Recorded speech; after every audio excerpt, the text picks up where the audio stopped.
Hi there, welcome to the 12th episode of Get Me Right. This week, a district court in the United States issued a summons to National Security Advisor Ajit Doval on a complaint by designated Khalistani terrorist Gurpatwant Singh Pannun. If not outright mischievous, this should qualify as a pinprick by the US establishment, coming as it did just ahead of Prime Minister Narendra Modi's visit to the US, which is panning out now. The adamance with which the US is pursuing the case, the manner in which Pannu and his organization are being provided a safe haven for carrying out his anti-India activities, even as it seeks to build a long, enduring relationship with India, smacks of an institutional schizophrenia the United States can do without.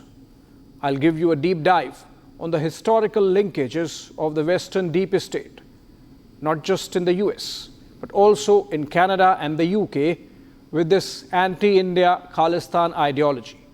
You would learn the why and how of it, the reasons behind Khalistani activism happening entirely on foreign soil or from foreign soil, and how we have responded, both at the level of state and society. Let's get going.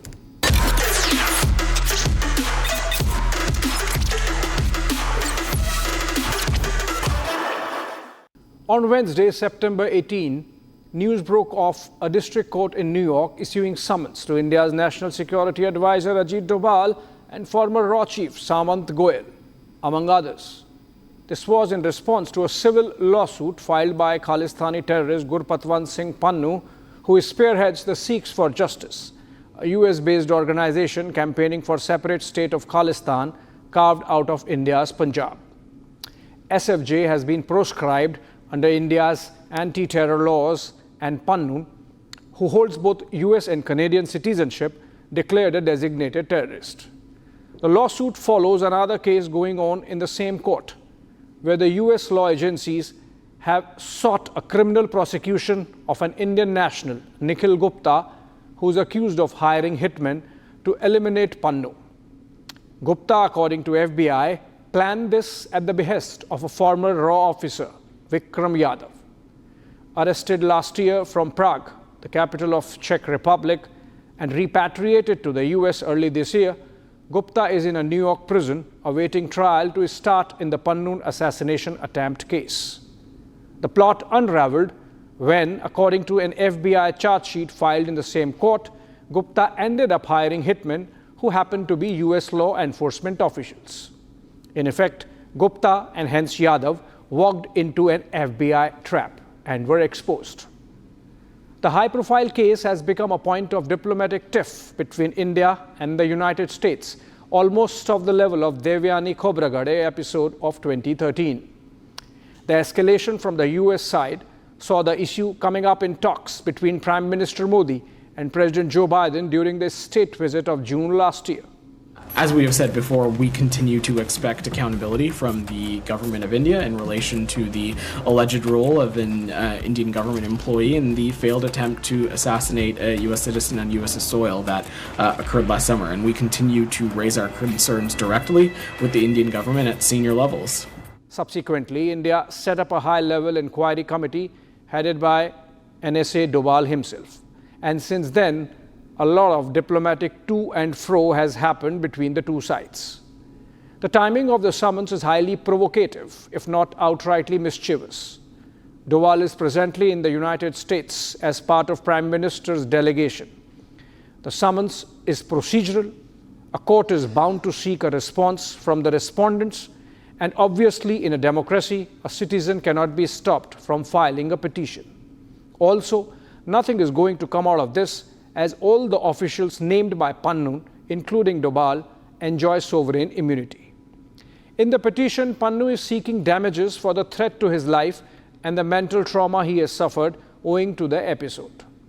He claims that he is being targeted by India for his Khalistan campaign and the referendum he has been seeking on the issue among the Sikh diaspora in the US and Canada. Pannun can do whatever he wants to. But why are the US agencies so touchy and so involved with him? The fact that his assassination bid was raised at the highest levels of the President of the United States and followed up by, among others, the National Security Advisor Jake Sullivan on a visit to New Delhi, clearly shows there's something about Pannun which the US is protective of. I would just say two things. India remains a strategic partner, and we're going to continue to work to improve and strengthen that strategic partnership with India. At the same time, we take this very seriously. These allegations and this investigation, take it very seriously. What secret does Pannun harbor that he needs an FBI ring around him? Is he a CIA asset? On record, the United States shows it as an issue of protecting freedom of expression of a US citizen. After all, have we not seen massive pro-Palestine protests spanning across the United States this past year, in which, in the name of freedom of expression, even US symbols of state, including their national flag, have been targeted and in some cases their homeland security compromised. But it's not limited to that, unfortunately. There is a recent and long history of the deep state in the West using fissures in our society as a leverage against India. The Khalistani sentiment, howsoever weak, is one of them. In 2021, I was in Washington, D.C., covering Prime Minister Modi's visit to the US to participate in Quad Summit between leaders of the United States, India, Australia, and Japan, the same that is happening as we speak. An upbeat Indian community around DC had converged at the White House, where the meeting was taking place. The press corps was busy bringing those visuals to all of you, when suddenly a bunch of Sikh protesters appeared on the scene and started anti-India slogans. It must have been a bunch of about 100 odd. The scene turned tense, and the DC police and Secret Service had to throw a security ring between the Khalistani protesters on the one side and the feisty Indian community welcoming PM Modi on the other. At that moment, someone came and whispered in my ears, "Do you see that guy in red kurta right in the middle of protesting Sikhs? He is Ghulam Nabi Fai, a known ISI agent working to push Pakistan's agenda on Kashmir in the United States." Fai, in fact, had been convicted by a US court for activities in contravention of US law. I immediately rushed and countered him. Look at these pictures. Mr. Fai! Mr. Fai! You are doing this for Pakistan! Mr. Fai, are you doing this for Pakistan? Mr. Fai, are you doing this for Pakistan? Mr. Fai, are you doing it on behalf of Pakistan, on behest of Pakistan? Mr. Fai, are you doing it for Pakistan? Mr. Fai, are you doing it for Pakistan? Mr. Fai, are you doing it for Pakistan?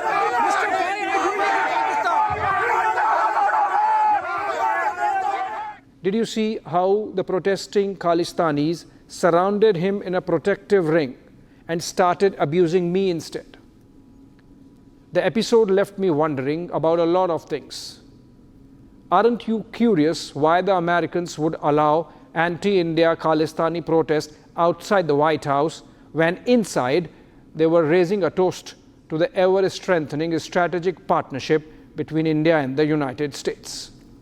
Why would a known Pakistani ISI agent be part of the Khalistani gang abusing Modi there? If you do 2 and 2 4 and connect the dots, it is clear that the American deep state was leveraging its connections with ISI to embarrass Modi and India. But what were the Americans getting in return from Pakistan? It gets deeper. Listen with attention. At the same place, same time, there were a few Uyghur Muslims protesting Chinese atrocities in the restive province of Xinjiang in China. Some of us, journalists, thought of showing that also. To my surprise, the Uyghur Muslim protester was speaking in nice Hindustani, a mix of Hindi and Urdu. Curious, I asked him how come he was speaking that language. He mentioned how he had escaped Xinjiang decades ago and settled in, guess what, Islamabad in Pakistan with his family. Clearly, at some stage, he was picked up by the ISI and groomed as a CIA asset to target China. Now, do you see the linkages? Do you connect the dots? CIA, ISI, Ghulam Nabi Fai, Khalistanis. In return of organizing one anti-China protest, American deep state obliged the ISI by letting them have a bunch of Khalistanis in turbans abuse India's prime minister right outside the White House. Of course, all in the name of freedom of expression. Roughly the same time that the Pannun assassination bid was panning out in the US last year, another Khalistani activist, Hardeep Singh Nijjar, was gunned down by assailants in Surrey, British Columbia, of Canada. This was on June 18, 2023.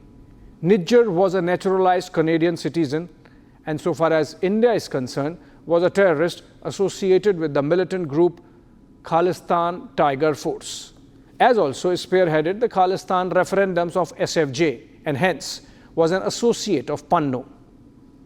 Canadians have raised a stink on the murder, attributing it to Indian agencies, and in fact, there is an ongoing diplomatic standoff that has seen expulsion of score and more of Canadian diplomats from New Delhi. Over the past number of weeks, Canadian security agencies have been actively pursuing credible allegations of a potential link between agents of the government of India and the killing of a Canadian citizen, Hardeep Singh Nijjar. Imagine, Canada itself had put Nijjar on a no-fly list, considering him a terror threat in 2016. His bank accounts were frozen. Same was done by the United States. But then, when he got eliminated, apparently by some criminal gangs, it became an attack on their citizen, and again, a freedom of expression issue insofar as Nijjar's Khalistani activism is concerned. Do you wonder why all these pockets of Sikh diaspora around the world, from Vancouver to San Francisco to Melbourne and Brisbane to London, have become Khalistani hotspots? Both in San Francisco and London, India's diplomatic missions have been targeted and faced arson and damage to property. There is a clear threat to the life of our ambassador and other mission members in Toronto and Ottawa, prompting an upgrade of security detail even by the Canadians, despite softball approach towards the Khalistanis. Our ace anti-terror agency, NIA, is investigating at least a dozen odd cases of terrorism and fomenting communal trouble in our country involving Khalistanis abroad, essentially based out of the US, UK, Canada, Australia, and Pakistan. Let me explain to you the umbilical links between anti-India Khalistani separatists and the Five Eyes deep state. It goes back to the early 20th century when a lot of Indians from Punjab migrated to the west coast of North America as part of that period's labor migration. You could call it the first flush of modern globalization. From San Francisco and Sacramento in the US to Vancouver and Surrey in Canada, Sikhs went in and settled in thousands, going in as farm labor but eventually diversifying into other professions. To control this influx of thousands of Punjabis, Canadian authorities brought in what was called the Continuous Passage Law, according to which you could enter Canada only if you had made a direct, uninterrupted journey from your port of embarkation. Clearly, this was aimed at discouraging new migrants. This discriminatory move inflamed nationalistic passions in the Punjabi diaspora along the west coast, leading to coming up of platforms like the Free Hindustan Press and Khalsa Diwan Society. The first Gurdwara in Canada was in fact set up in 1908 in Vancouver itself, which was the first Gurdwara to come up anywhere in the world outside what was then the territory of undivided British India, the Akhand Bharat from Afghanistan to Burma.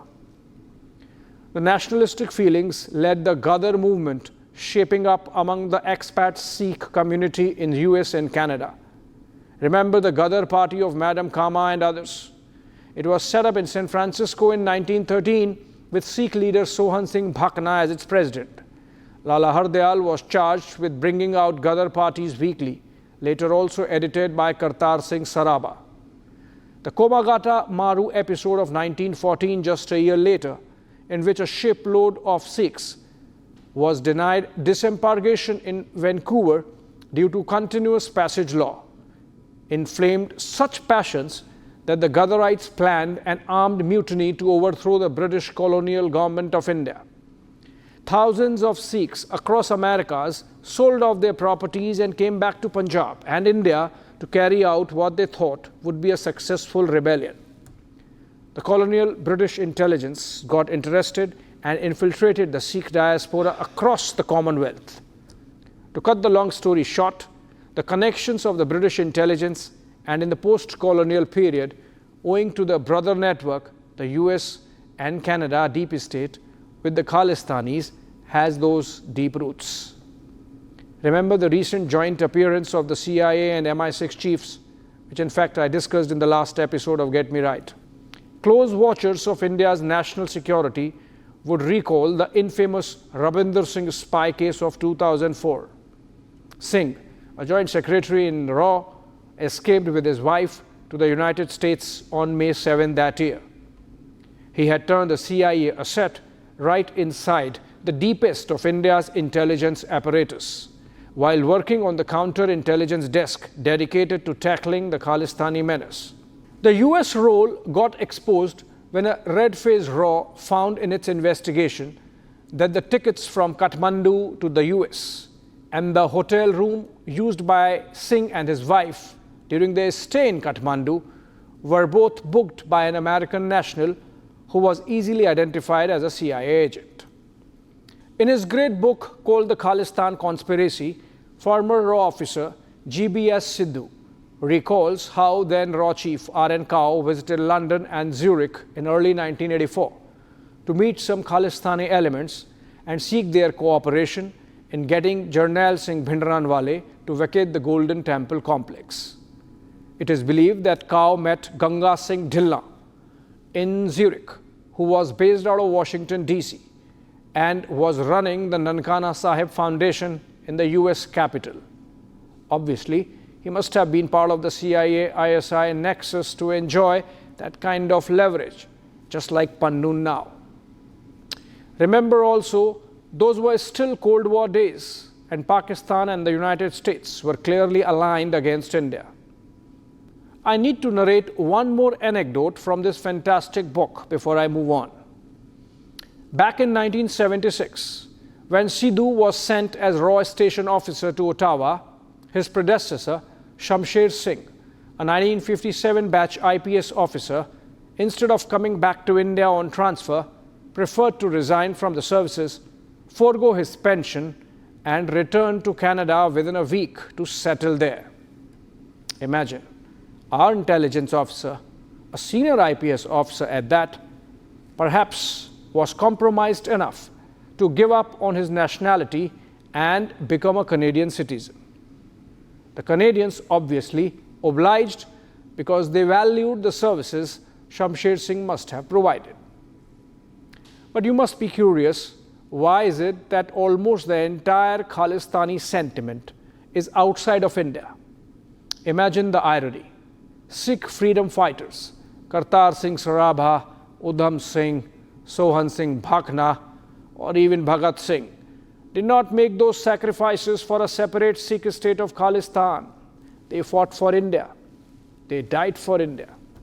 Even now, you don't meet a Khalistani in your neighborhood in Delhi or Chandigarh. The Bhindranwale sentiment is long dead. We have had a president and a prime minister each from the Sikh community. We have had innumerable Sikh generals and justices, cabinet ministers and civil servants, bureaucrats and top police officers.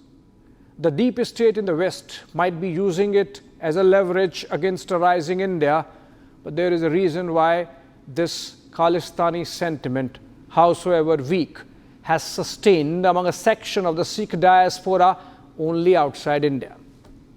And we are ourselves to blame. As a kid, I remember when I used to come to Delhi on vacations in the decade of 1980s, our national capital had a distinct Punjabi and in fact Sikh identity. From the taxi driver at the railway station to the chole bhature wala uncle to the officer in a bank, Sikhs occupied a ubiquitous presence in Delhi. In fact, when I came to work in Delhi in 2014, after a gap of 2 decades, the first thing I noticed was the missing Sikh, except for some pockets of West Delhi. The number has dwindled to a smattering now. You know the reason why? The black days of 1984, the anti-Sikh riots and the subsequent out-migration of the community to foreign shores. For the persecuted families, Vancouver and Surrey, London and San Francisco became natural destinations for the historical reasons I just narrated. The generation born to those Sikh migrants is completely disconnected from India that their parents or grandparents knew.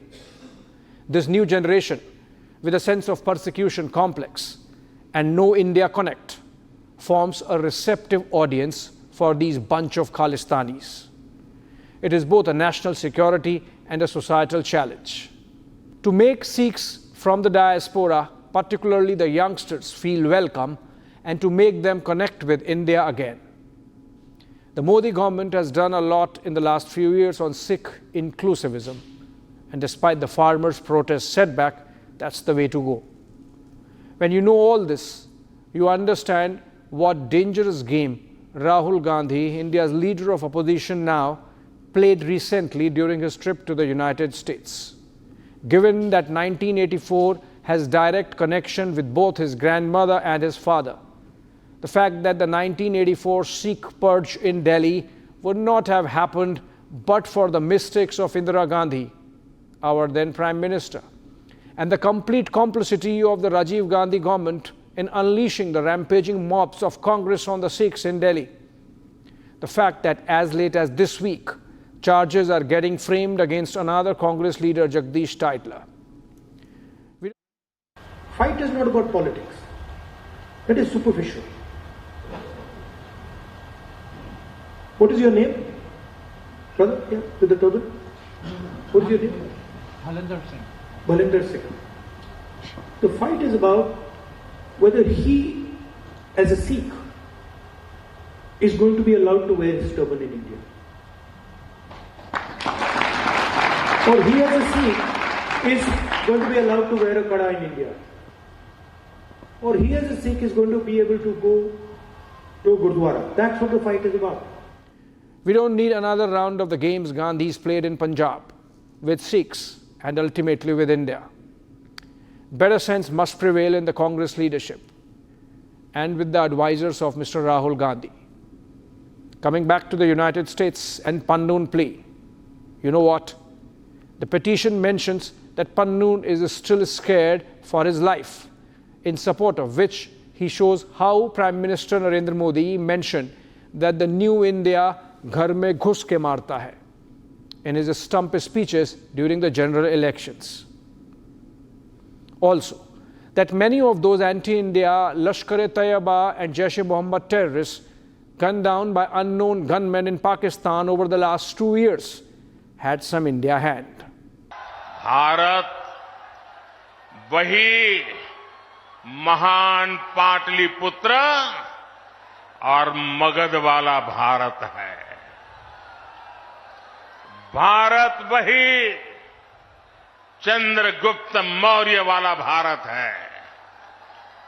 आज का भारत घर में घुसकर मारता है। Irrespective of whether we did or did not have a role, this fear that a new confident India can go after its enemies is good. With a failing Pakistan and a militarily strong China breathing down its neck, it would be in the interest of the United States to not impair a great partnership with India at the altar of patently dishonest narrative of freedom of expression. It is clear that Pannun is being protected by the American agencies out of atavism of institutional memory of Cold War days. Americans need to understand Cold War is long over. The hesitations of history are long buried. The Indo-US partnership is for the greater common good of the world. US has to stop being silly on Pannun. Thanks for watching.